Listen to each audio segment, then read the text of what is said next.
Take me out to left field. Give me a shot of Fireball.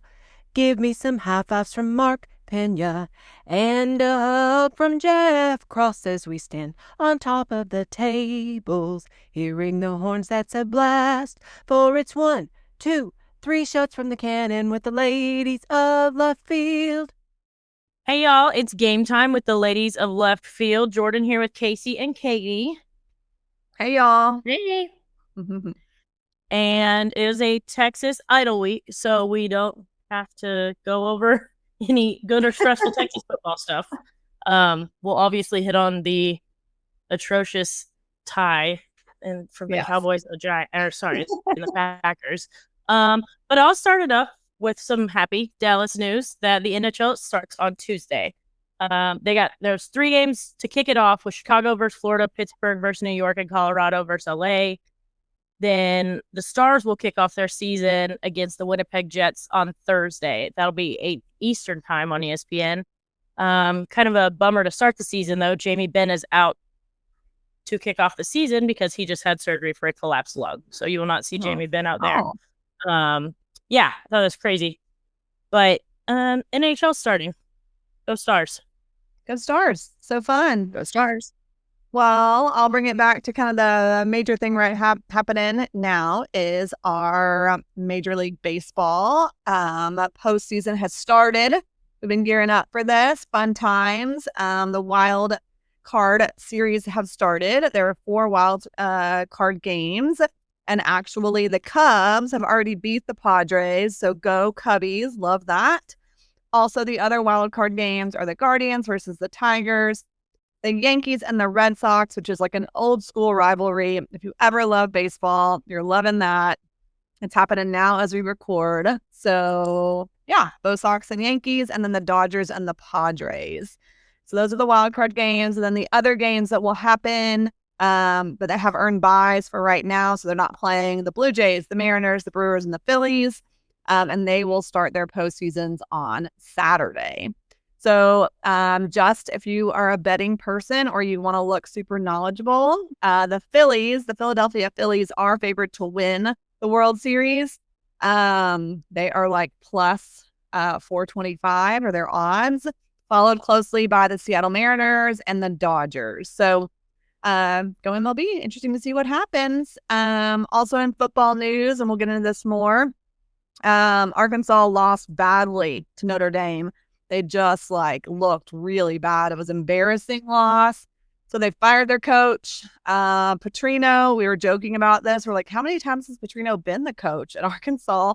That and Louisville, I don't know. So he's the interim coach right now.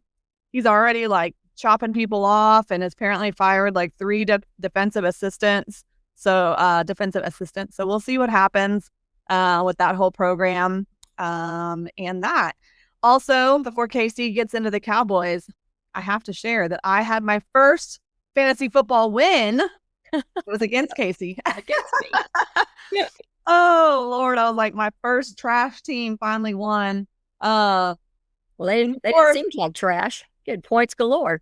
Yeah, well, not only this one time, 1 week, but it was kind of, I was watching that Cowboys game because Casey has Pickens on her team, and did get her lots of points. And as the Cowboys kept scoring, you're like, okay, I want the Cowboys to win, but not Casey to score all those points with Pickens. But yeah.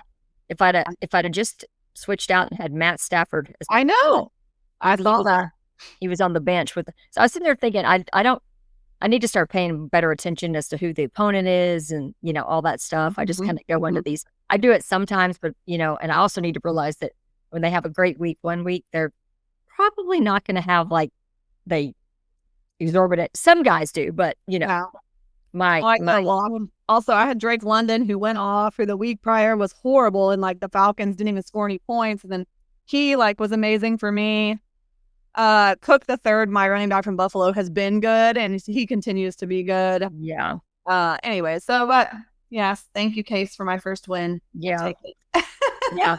If the Bengals can ever figure out how to protect their poor quarterback and give him a shot, because those poor guys looked lost in the lost last night. We didn't even watch much, but when we turned it on, it was like, oh, I was like, and So Mark said, I was like, well, she has Chase. And he was like, but Chase doesn't have Joe Burrow anymore. That's exactly how I feel. I'm kind of like, I don't want to drop him. But then I heard something about Joe Burrow being out for 3 months. And I'm like, well, I might as well. I don't know. Yeah. I mean, that's almost the entire time. I know. So- I have a couple of players like that. I'm like, I think it's time to let him go, see what else I can find out there. So, Jeez.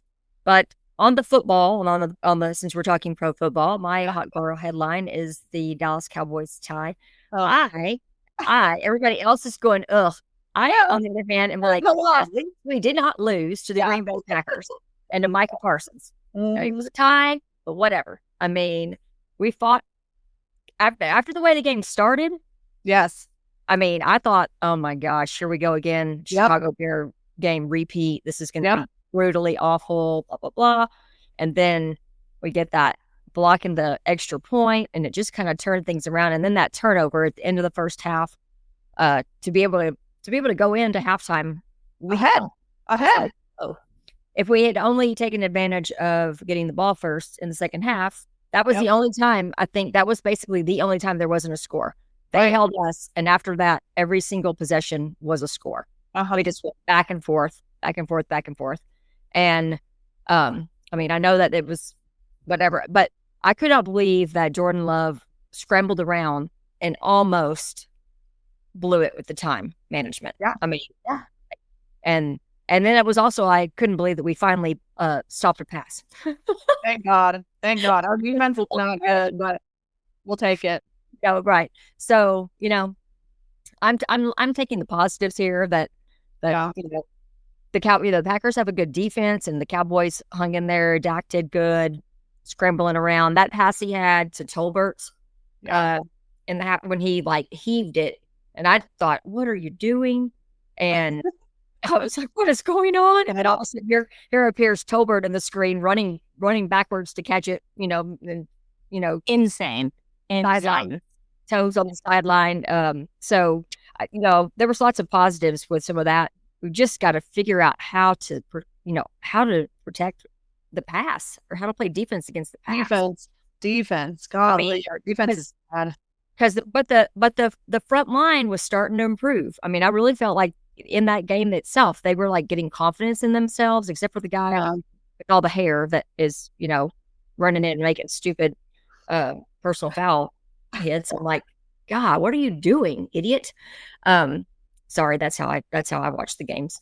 It's completely fair though. That's entirely fair. Like, it's same. I mean, that was going to be a third down or maybe a fourth down, and then he comes just barreling in and gives him a first down with 15 yards. It's like, come on. Yeah. But a lot of those other guys, I was kind of like, okay, y'all are showing some promise here. Y'all are, and it's like, so, I'm not expecting the world from the Cowboys. I just want some competition. I want competitive games, fun games to watch. Stuff like that. So, and to show a little heart, I loved watching CD on the sideline, excited for all of them, and it's like, okay, now that's be a team, right? Who cares? And then Dak passed Romo's record, and I love Dak afterwards. He goes, "Look, I don't care about those records. I care about getting a win." Right.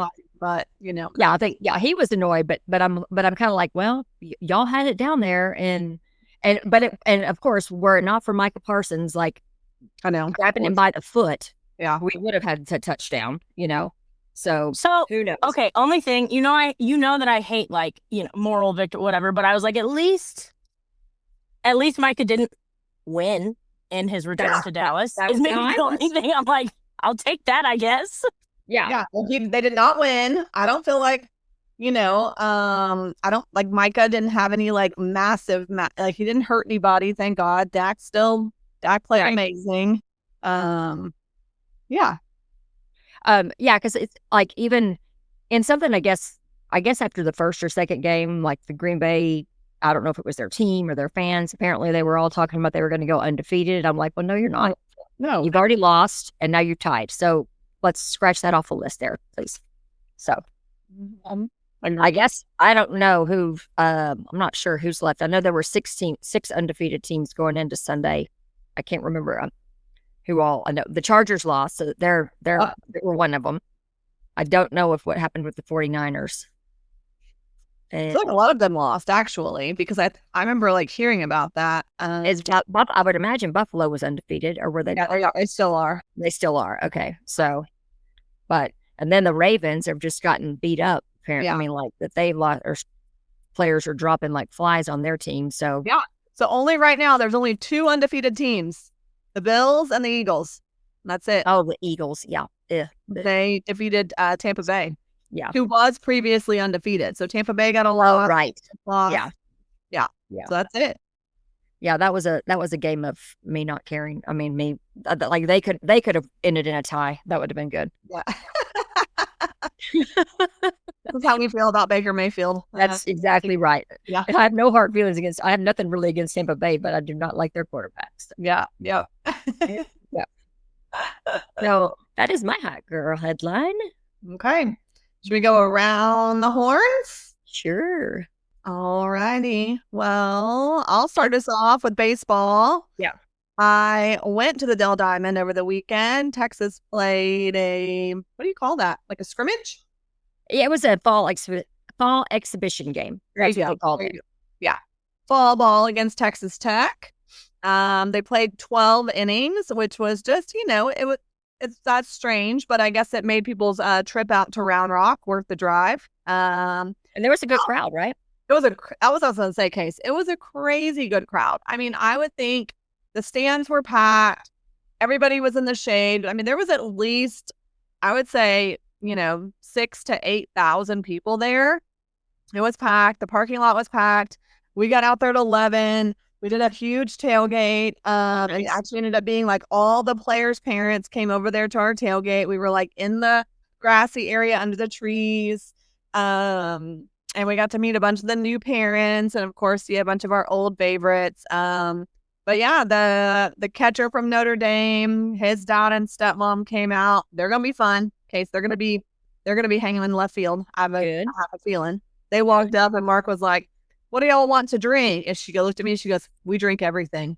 Okay, you're gonna hang out with us. Great, welcome. And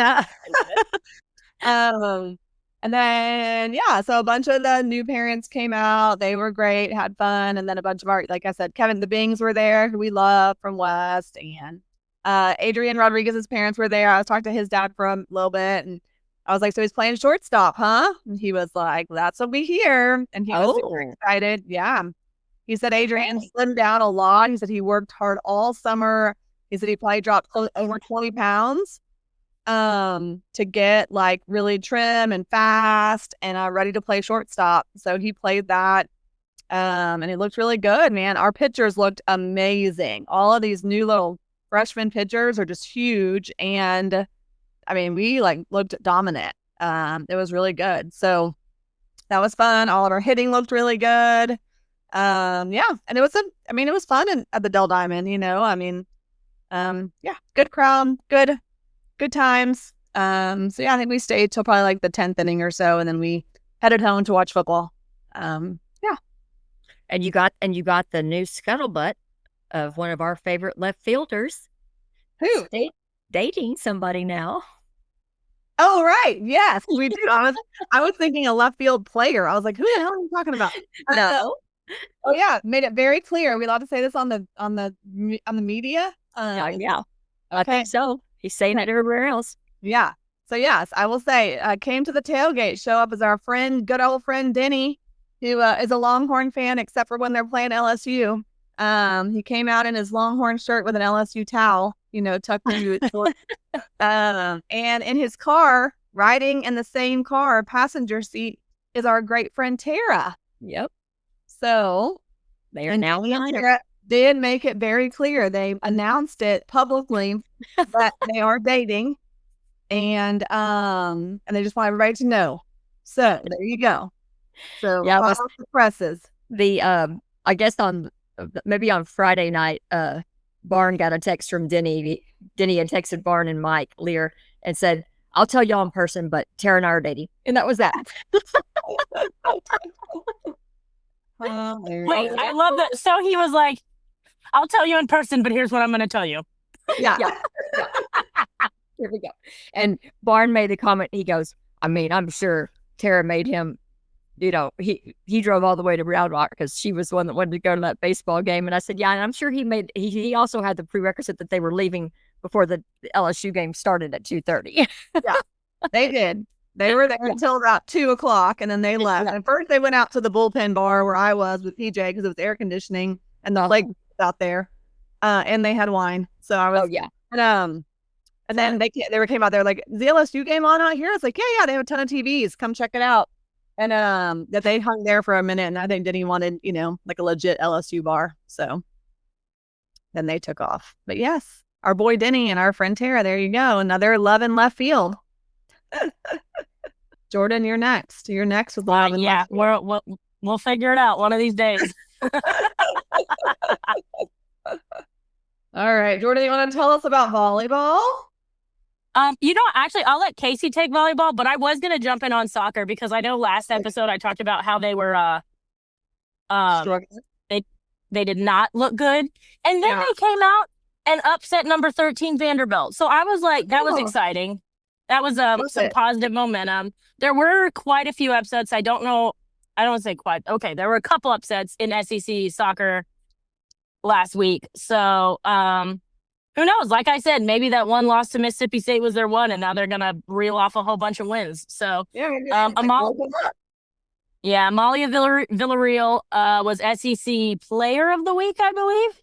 And she scored the 2 goals in that match. So, that was an exciting one to see Texas get a win, maybe turn it around in SEC soccer. Okay, cool. Awesome. Yeah. So we Longhorn volleyball improves to 10-0. So just cruising right along. Nebraska clearly is also cruising along because we continue to remain number 2.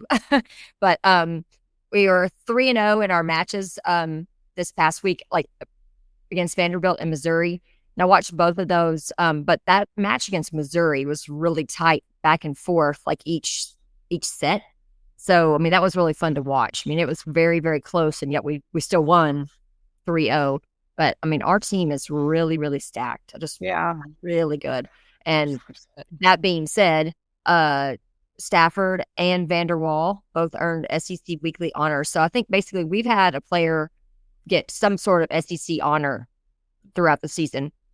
Stafford was the co-offensive player of the week, and Vanderwall was like SEC Freshman of the Week. Yeah. So yeah, that's 4 straight weeks of a Longhorn winning the Freshman of the Week because Kari Spears has won the previous 3 weeks. So really impressive.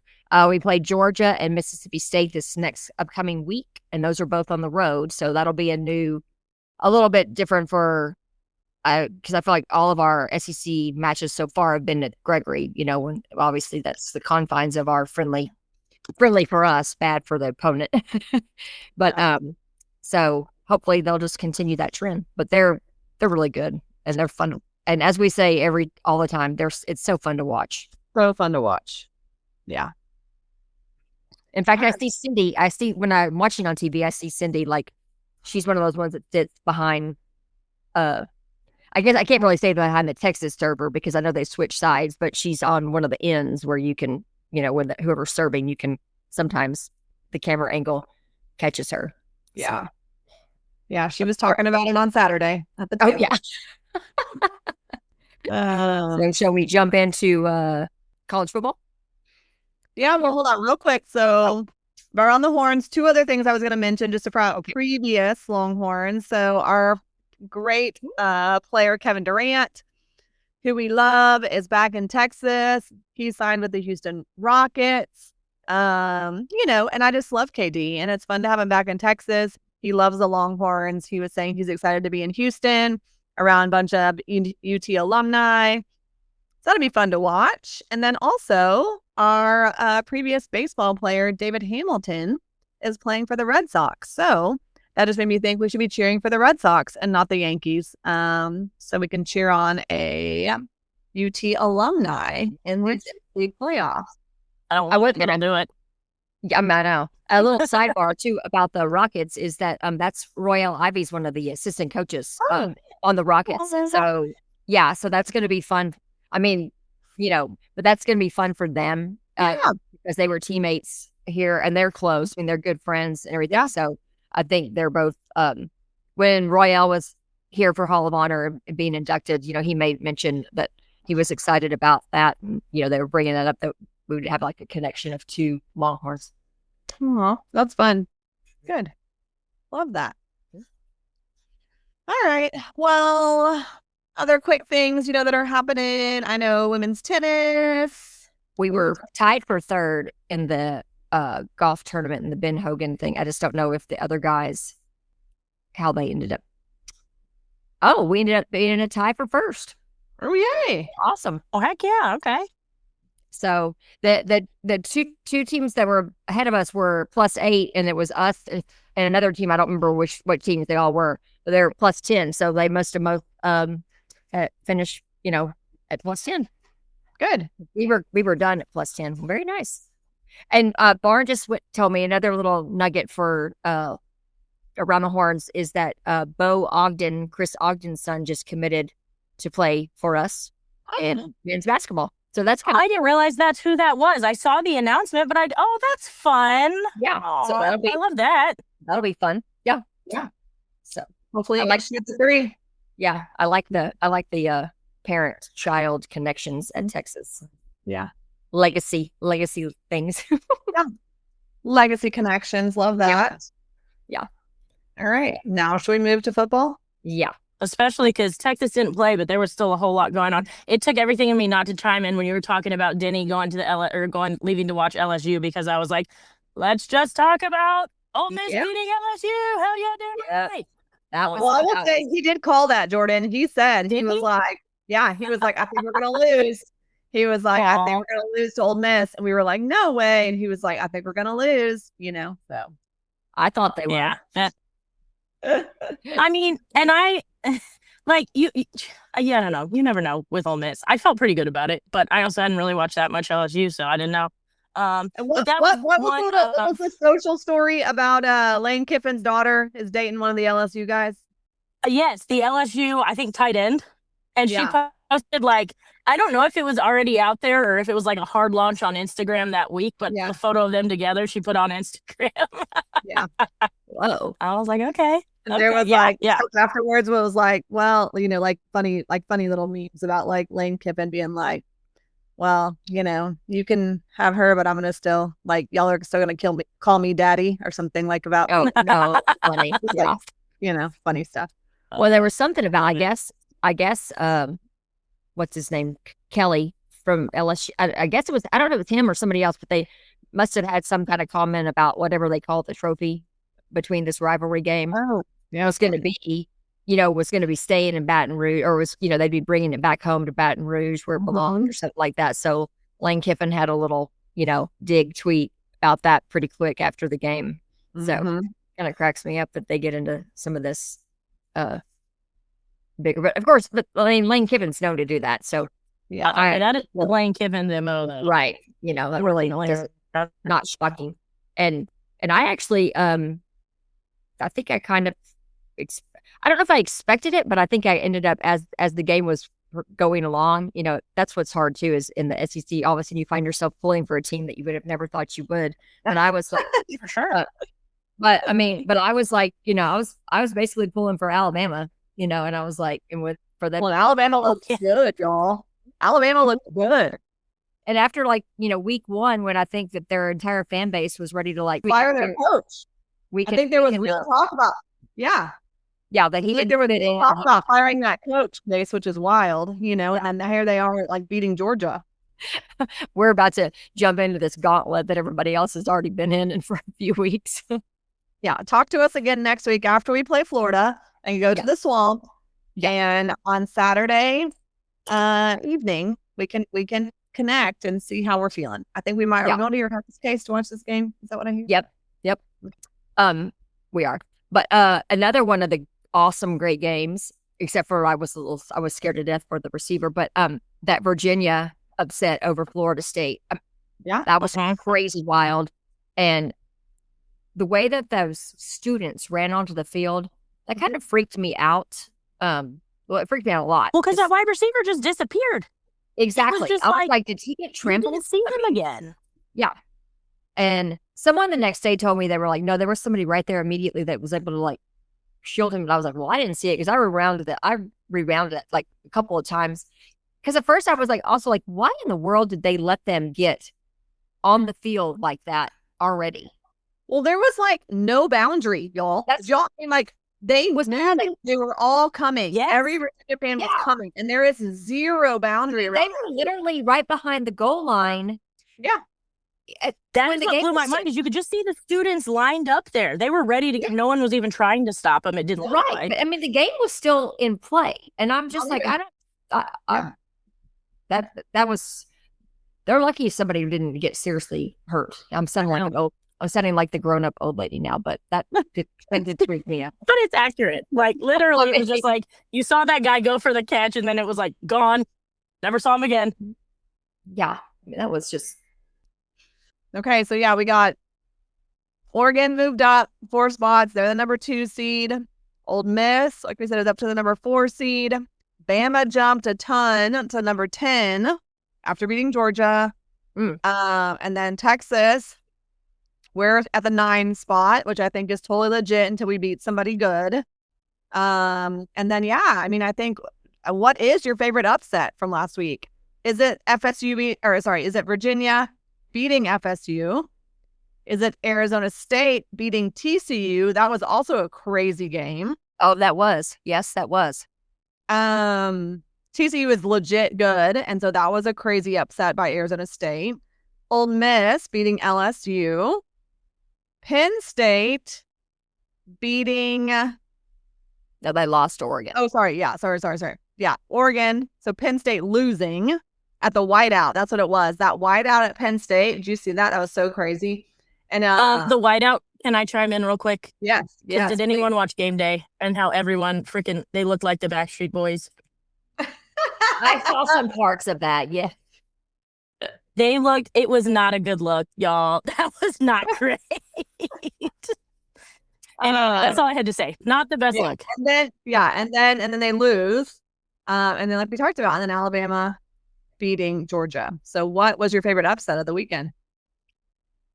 Probably from a watching standpoint of watching the entire game, I would have to go with that Virginia-Florida State. That's fair. I mean, I'm biased. I mean, mine was the Ole Miss game, which I already said. Like, I'm biased because I'm an Ole Miss fan. So, and I mean, and I did like that one too from our like SEC perspective. But I mean, I guess it's not like it's gonna be. That's what's gonna happen in the SEC. Everybody winning, beating each other up, and that's what when we got off last week, when we got done with our recording, and I kept watching that SEC show with the schedule. And that was what they were talking about, was like that the SEC made a statement to the, college football world about, this is how it's supposed to be. And this is how the playoff system is supposed to work. And we expect, that teams make it to the playoffs with 2 and 3 losses, because they got beat by other top caliber teams and not just your, easy peasy schedule, and that you were 10-1, but you only played one other hard team, kind of thing. So it was an interesting take, and because it's like, oh, yeah, that's kind of how I am. You know me, I'd rather just have like any of the other good teams in front of us lose. So it's like, love that FSU lost, love that LSU lost, love that Georgia lost. We need to have all these teams lose so that we, also look, it's okay when we lose, because I bet we will. Nobody's going to go undefeated anymore, especially not in the SEC. So it's like, yeah. So, it's all good. I was trying to see what the top games are this weekend. Vanderbilt and Alabama. That's going to be a good one. Oh, Mississippi State, Texas Tech, A&M. That's easy. This doesn't seem like this is everybody. Maybe a lot of teams have a bye this weekend because we had a bye last weekend. Yeah. Could be part of it. So, I mean, I think, I hope that we're better than Florida. And I hope that we look really good. But I still think that's a big game. It's a big rivalry. Oh, yeah. It's definitely a big game. And there's supposed to be, maybe like, I don't know if it's like super rainy, but definitely more than just the average, mid-afternoon Florida shower. I think that's what I heard in one of my meetings at work yesterday, because the people that are going, like, from a work perspective, foundation perspective, they were talking about, take a poncho or something. Yeah. So, but, I'm not too concerned about like the humidity factor or any of that kind of stuff, because I mean, our players should be fully prepared for that kind of stuff. That's, I mean, geez, the other, 2 games we've played here have been, or the 3 haven't been overly, but they've practiced in sweltering heat. Oh yeah, for sure. Yeah, I mean, it looks like you said already that Vanderbilt, Alabama is Vanderbilt's ranked 16. Alabama's like close to 10 now. And then the other big game that's not in the SEC, but should be super competitive, is the Saturday night game. And it's Miami, the U, against FSU. So 2 powerhouse, old school Florida teams. I mean, Florida State just had this loss. Miami is looking good. But they are. FSU is going to want to come back and like show them who they are. So that'll be a really fun game to watch. Nothing else looks super competitive, in all honesty. But so it'll be fun to watch. And then Georgia and Kentucky play each other, which shouldn't be a big deal, but you never know. Right. You never know. Never know. Okay. And I guess OU quarterback is still out. I was hearing some stuff about talking about him coming back early, but then I don't know if that was really, if that's just people trying to push it.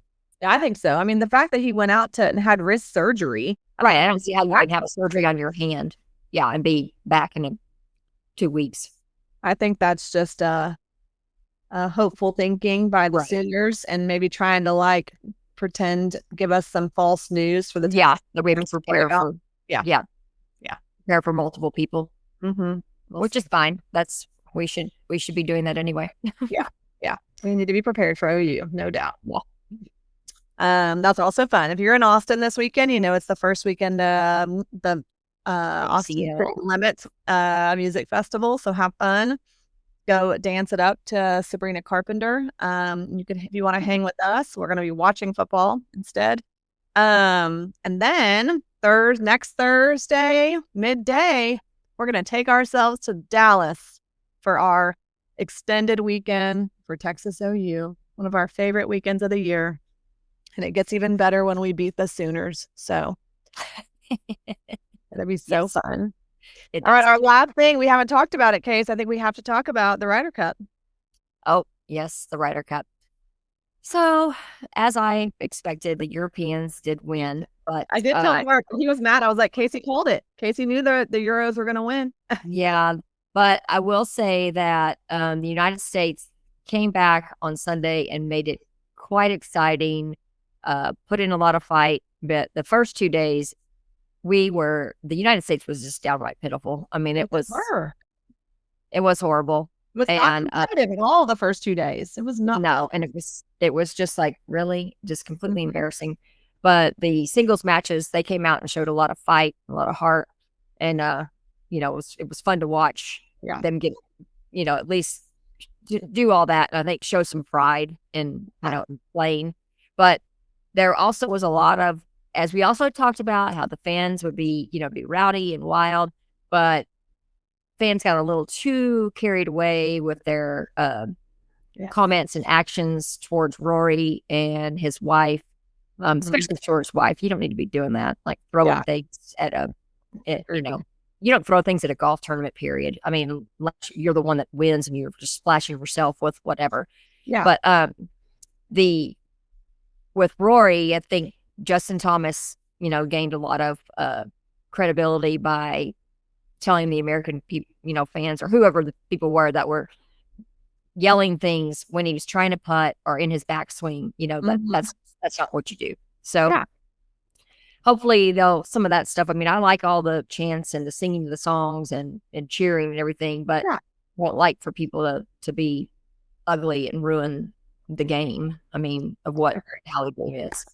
So, I mean, the United States has a lot to look at in terms of how to naming, I don't know how they pick the captain. I don't know about that's all fine and good, but the captain has a lot more to do with the preparation of it. Yes. And we need to have, that was talked about that Keegan Bradley, some of his, he didn't look at some of the, what they were saying, analytics or stats or whatever.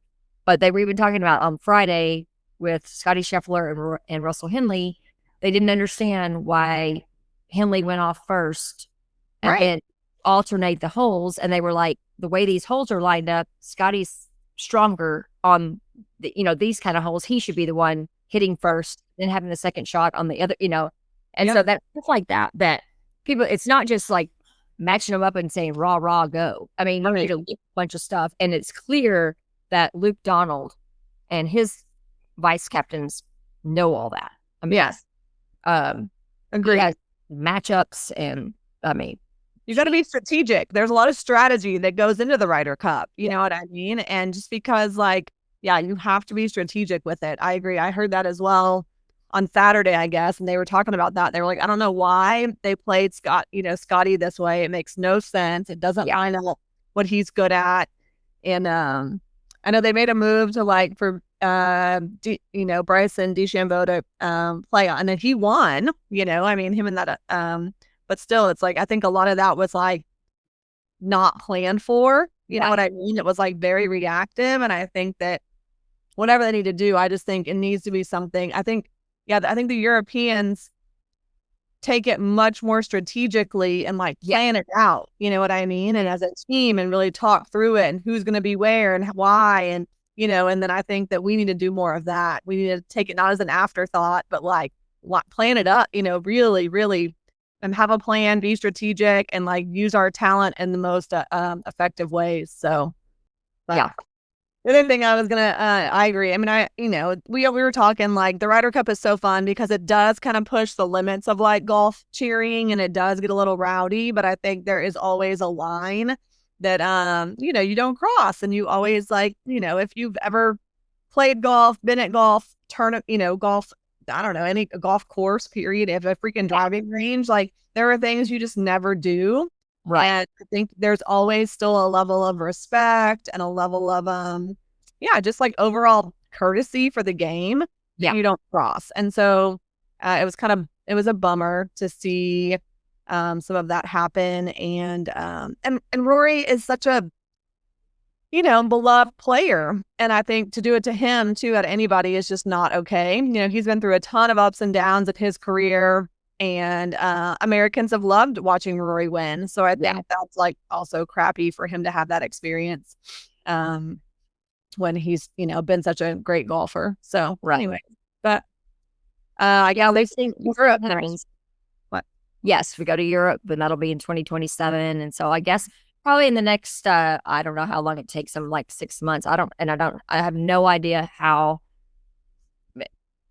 something behind the PGA, how they select, the captain. But, we'll find out who the next one is, and kind of go from there. So it's, Yeah. Well, hopefully it's somebody who, I mean, I'm sure they all want it, but really, likes to get in there and try to scheme it up, and figure things out and make it the best possible, situation for the Americans to win. Yeah. I part of me has to wonder, you should, I don't know, maybe not a captain that's actually playing on the PGA Tour. They might be playing on the PGA Champions Tour, but that way they're still separate from. They're watching things, but they're not actually out there. I mean, because Keegan Bradley was also trying to compete for himself towards the end of the season. Right. And so it's had somebody else been the captain, he could have easily been on the team again. Right. So I agree. And that needs to be a consideration. I don't think you should be a current competitor with the same people, in the same, like you were saying, in the same tournaments. It's and I think maybe you should have a little bit more time on your hands. Right. Plan out this situation versus planning out your own wins in your own career. Yeah. So there we go. So if you want Casey to be the captain, let her know. We're no.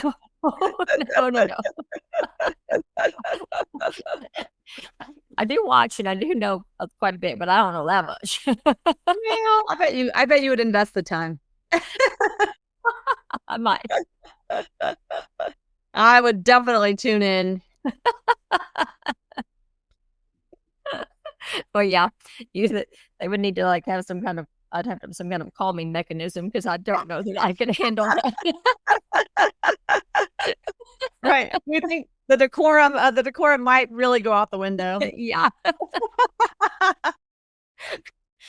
Walk around with those headphones like a baby, like I can't hear that sound things. Like a Stanley full of Miller Lite, and you never know what's going to happen. Yeah. Remember that. Yes. Oh, and one last little tidbit: the baseball team is playing another exhibition game this Friday. I believe it's against Lamar. It's at Dishbox. It's free of charge. If you are listening to us Friday morning, and it's free of charge, and come one, come all, and the kids can run the bases after the game. Yeah. So and parking is free in the East Campus garage. I'll give you all the little tidbits. Okay, I love it. That's perfect. Yeah, it's a great time to go out and see the Longhorns. They're looking good, man. Especially for this early team. It was fun. So yeah, go to the Dish this Friday. Check it out. It's a good time to go. All right. Well, then maybe we will actually see you. I'd see y'all in left field.